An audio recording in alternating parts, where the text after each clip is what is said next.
poets need to do two things vigorously, endlessly, and repetitively, and that is read, read, read, and revise, revise, revise. Many times poets just starting out become enamored of their first utterance on the page, and I think that while occasionally there's a poem that just falls out of the blue and a poet is lucky enough to be there to catch it, I think other times it's just a matter of hard work to craft a poem. And, the initial impetus for a poem may be an inspiration, or it may be something that comes quickly, but to make the language interesting and to complicate the poem in such a way that gives the reader satisfaction does take a long process that involves revision and letting the poem sit and coming back to it, not just throwing some words on the page and saying, aha, I'm done. I urge poets who are starting out to read, to look for other models as a way of finding their own voices, to also be really tough on themselves in revision, and to find other people to bounce their work off of, because revision by oneself can only go so far. You know in your mind what you think you're saying, but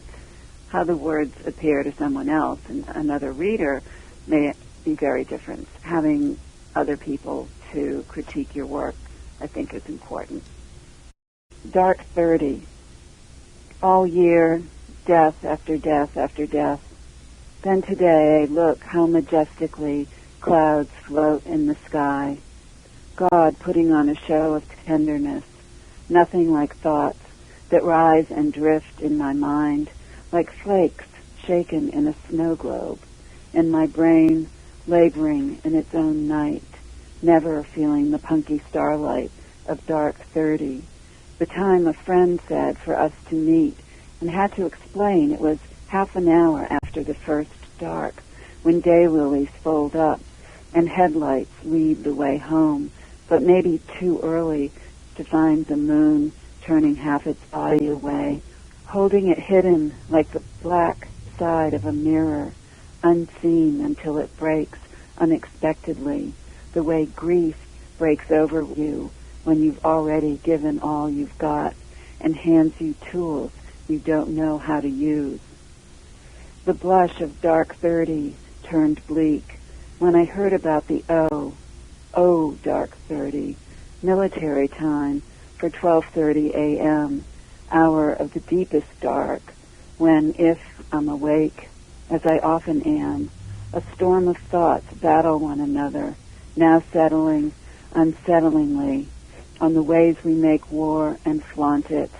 Take the Civil War double cannon on the lawn of a city hall in the deep South,